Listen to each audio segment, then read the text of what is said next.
आप देख रहे हैं हॉरर नाइट्स। स्वागत है आपका हमारी नई कहानी में। दोस्तों, अगर आप हमारे चैनल पर नए आए हैं तो चैनल को सब्सक्राइब ज़रूर कर लें, क्योंकि आप सबके प्यार की हमें बहुत ज़रूरत है। तो चलिए, आपका ज़्यादा समय व्यर्थ ना करते हुए आगे बढ़ते हैं आज की घटना की ओर।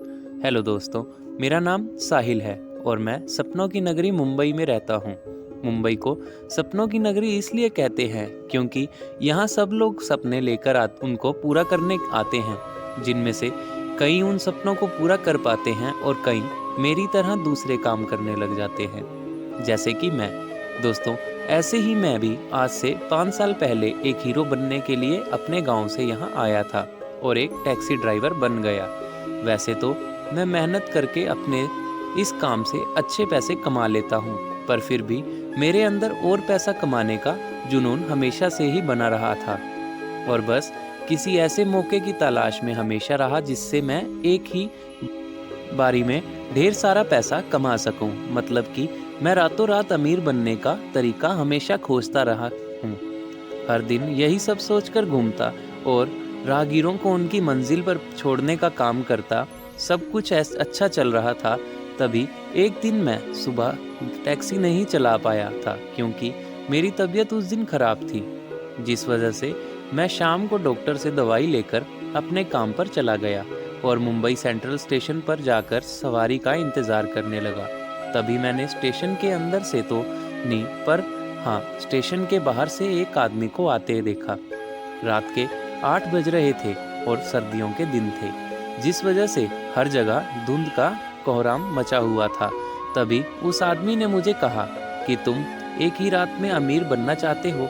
उसने मुझसे पूछा तो मैं उसे ऊपर से लेकर नीचे तक ठीक से देखने लगा।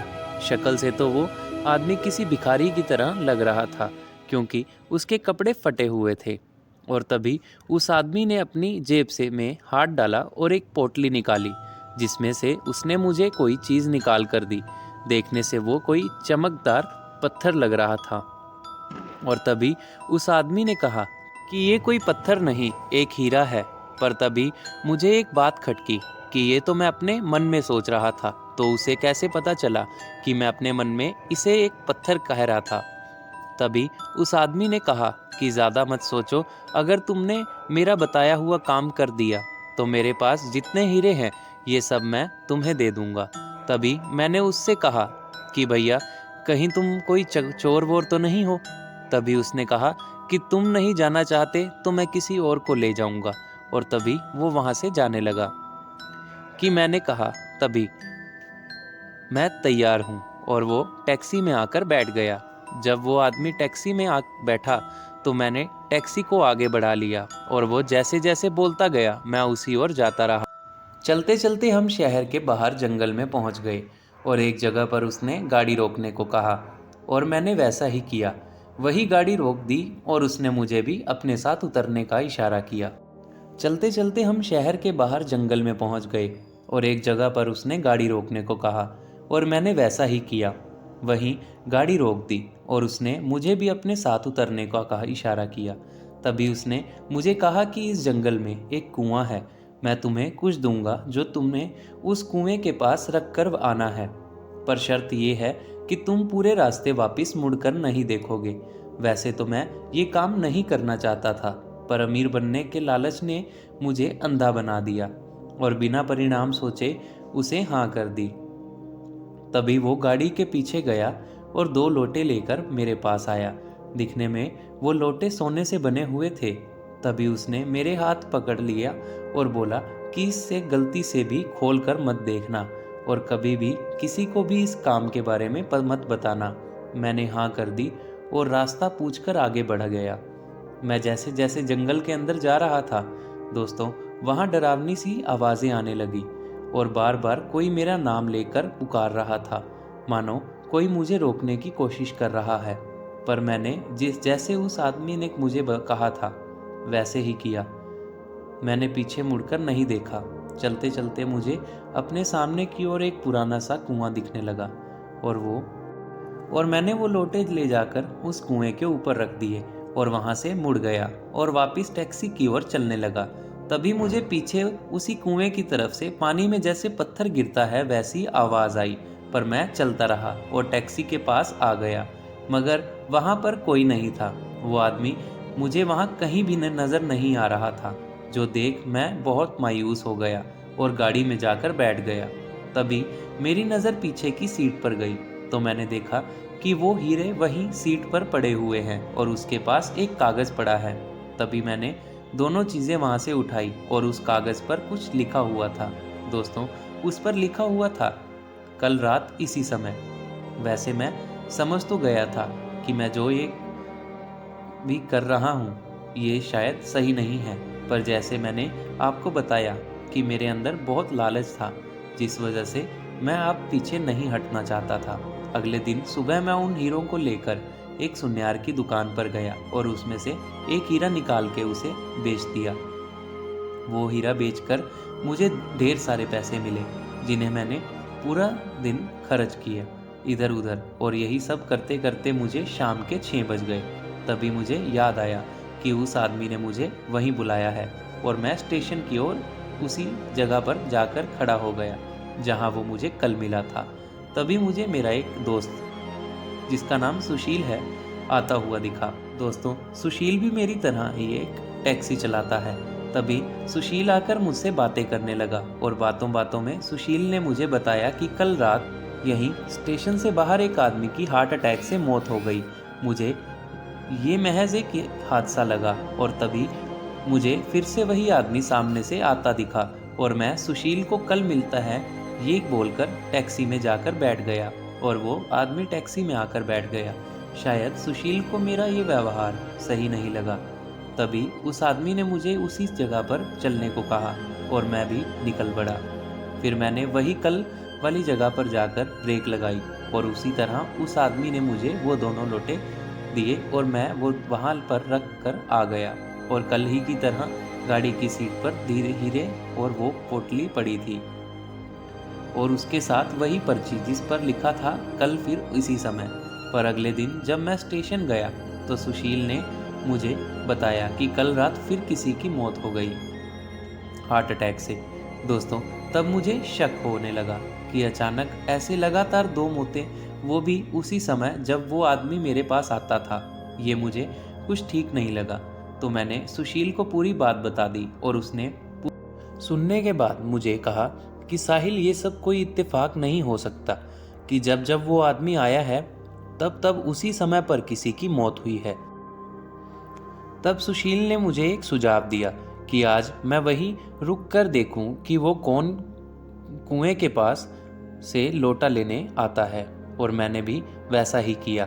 जब मैंने वहां जाकर वो लोटे रखे तो आज मैं वहीं एक पेड़ के पीछे जाकर छिप गया और देखने लगा कि कौन आता है वो लोटे लेने। वैसे तो वहां बहुत अंधेरा था, पर चांद की रोशनी में थोड़ा थोड़ा दिखा कि उसी कुएं से कोई बाहर आया जिसके लाल आंखें दिख रही थी और वो लोटे लेकर वापस कुएं के अंदर चली गई। ये देख मैं बहुत डर गया और वहां से सरपट दौड़ा और इस बारे में वहां से सीधा सुशील के घर गया और जाकर उसे पूरी बात बता दी। तो उसने कहा कि मेरा शक सही निकला। मैंने कहा, कैसा शक? तो उसने बताना शुरू किया कि आज से ठीक 4 साल पहले अब्दुल चाचा के साथ भी ऐसा ही एक हादसा हुआ था, जो यहीं मेरे घर के पास ही रहते हैं। चल उनसे जाकर मिलते हैं। ये कहकर मैं और सुशील अब्दुल चाचा के घर गए तो हमें पता चला कि वो अब बोल नहीं सकते। तभी मैंने उन्हें पूरी बात बताई। वैसे तो वो बोल नहीं सकते थे, पर उन्होंने एक कागज़ पर अपनी आप बीती हमें लिख कर बताई। अब्दुल चाचा ने बताया कि उन्हें भी अपनी बेटी के निकाह के लिए पैसों की ज़रूरत थी और वो भी पैसों के लिए दर बदर भटकते थे। ऐसे ही एक दिन उन्हें रात के अंधेरे में एक आदमी मिला और उसने उन्हें जल्दी पैसा कमाने का एक तरीका बताया और मैं भी उसी कुएं के पास जाकर वो लोटे रख दिए और बदले में वैसे ही गाड़ी के सीट पर सोने के सिक्के रखे हुए थे, जिससे मेरा लालच और बढ़ता गया। पर मैंने एक गलती कर दी। मैंने उसकी शर्त को तोड़ा। उसकी 2 शर्तें थी, एक कि मैं इस काम का जिक्र किसी के आगे नहीं करूँगा और दूसरी कि उन लोटों को खोलकर कभी नहीं देखूंगा।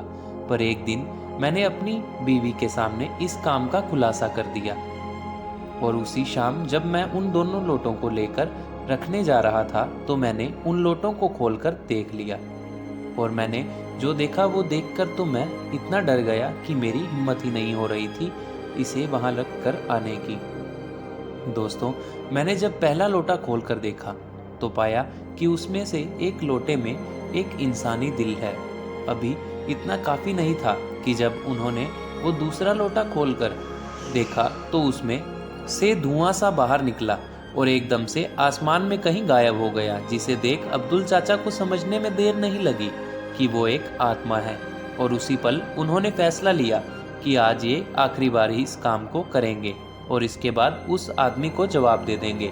पर जैसे उन्होंने सोचा था सब कुछ उतना आसान नहीं होने वाला था, क्योंकि अब्दुल चाचा ने बताया कि जब मैं वो लोटे वहां रखकर टैक्सी के पास आया तो आज पहली बार वो आदमी गाड़ी की पिछली सीट पर बैठा हुआ था।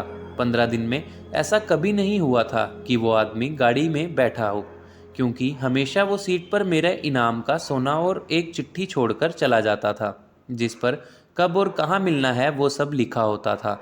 अभी मैं यही सब सोच रहा था कि तभी उस आदमी ने मुझे अंदर बैठने को कहा। मैं जैसे ही सीट पर बैठा तो उसने मेरे कंधे पर अपना हाथ रख दिया और मुझसे कहा कि मैंने तुम्हें पहले ही चेतावनी दी थी कि शर्तों को तोड़ने का अंजाम बहुत बुरा होगा, तो अब भुगतो। जब वो ये सब बता रहा था तब मैं पसीनों से लथपथ हो गया था। मेरे दिल की धड़कन मानो ट्रेन की रफ्तार सी तेज चल रही थी। मैं कुछ कहता उससे पहले ही उसने मेरे गले को दबोच लिया। मैं बेहोश हो गया और अगले दिन मेरी आंख मेरे घर पर खुली और मैंने पाया कि मेरे पूरे शरीर पर चोटों के घसीटने के निशान हैं और जीभ भी आधी कटी हुई थी।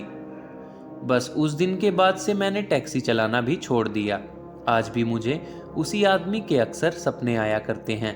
ये सब बातें बताते हुए चाचा की आंखों में आंसू थे और उन्होंने आखिर में मुझे कहा कि तुम उसकी शर्तों को तोड़ चुके हो, इसलिए अब तुम्हारे भी हाल वो कुछ ऐसा ही करेगा। बाकी तुम एक कोशिश कर सकते हो बचने की। उन्होंने बताया कि तुम्हें उसी कुएं वाले शैतान से माफ़ी मांगनी होगी और मैं जा रहा हूँ। ऐसा बोलकर वहाँ से बिना पीछे देखे सीधा अपने घर आ जाना है। और एक बात का खास ध्यान रखना कि वो शैतान तुम्हें रोकने की और नुकसान पहुँचाने की भी बहुत कोशिश करेगा, पर तुम्हें भटकना नहीं है, ना ही पीछे मुड़कर देखना है। चाचा की बातें ध्यान से सुनने के बाद मैंने मन ही मन फैसला लिया कि खतरे में तो वैसे भी हूँ, तो क्यों ना एक कोशिश की जाए। और मैंने किया भी कुछ वैसा ही। मैं स्टेशन गया, उस आदमी को साथ ले मैं उसी जगह पहुंचा। ना जाने क्यों आज वो मुझे पूरे रास्ते घूरी जा रहा था, जो कि मुझे कुछ ठीक नहीं लग रहा था। शायद उसे आभास हो गया था कि मैं क्या करने वाला हूँ। शायद इसीलिए जब उसने मुझे लोटे पकड़ाए तो उसने मुझे कहा कि बहुत हिम्मत का काम है, जो भी करोगे सोच समझ कर करना। ये बोलकर उसने मुझे भेज दिया और मैंने जैसे अब्दुल चाचा ने मुझे समझाया था वैसे ही किया।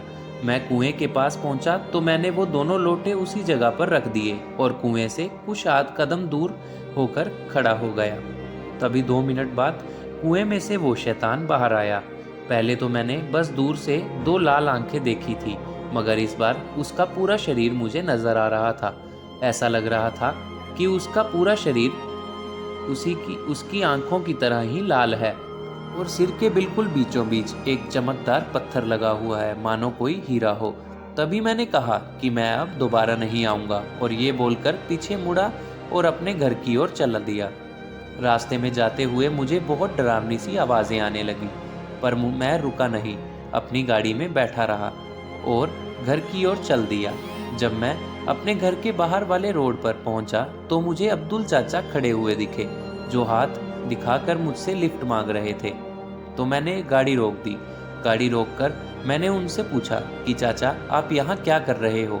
तो उन्होंने जवाब दिया कि मैं बाज़ार से सामान लेने आया था और अब कोई रिक्शा नहीं मिल रहा, क्या तुम मुझे घर छोड़ दोगे? उन्होंने पूछा। तो मैंने उन्हें अंदर बैठने को कहा। पर दोस्तों, रास्ते में जब मैं उनको लेकर वहाँ से निकला, तभी मेरे मन में एक बात खटकी कि अब्दुल चाचा की तो जीभ कटी हुई है, तो ये बात कैसे कर रहे हैं। यही बात जब मैं उनसे पूछने के लिए मुड़ा तो आप मानोगे नहीं, अब्दुल चाचा मेरी आंखों के सामने ही उसी भिखारी की शक्ल में आ गए। मैं ये देख हैरान हो गया कि ये क्या हो रहा है। तभी मुझे याद आया कि चाचा ने मुझे सीधा घर जाने को कहा था और मैं समझ गया कि अब बचने मुश्किल है। तभी उसने मेरा गला दबाना शुरू कर दिया और जब मुझे होश आया तो मैंने पाया कि मैं अपने घर में हूँ और मेरे सभी घर वाले मेरे आसपास खड़े हैं। मेरे घर वालों ने मुझे बताया कि मुझे पूरे 4 दिन बाद होश आया है। तभी उन्होंने बताया कि मैं घायल हालत में घर के बाहर गिरा पड़ा था और मेरी जीभ भी कटी हुई थी और उसमें से खून आ रहा था।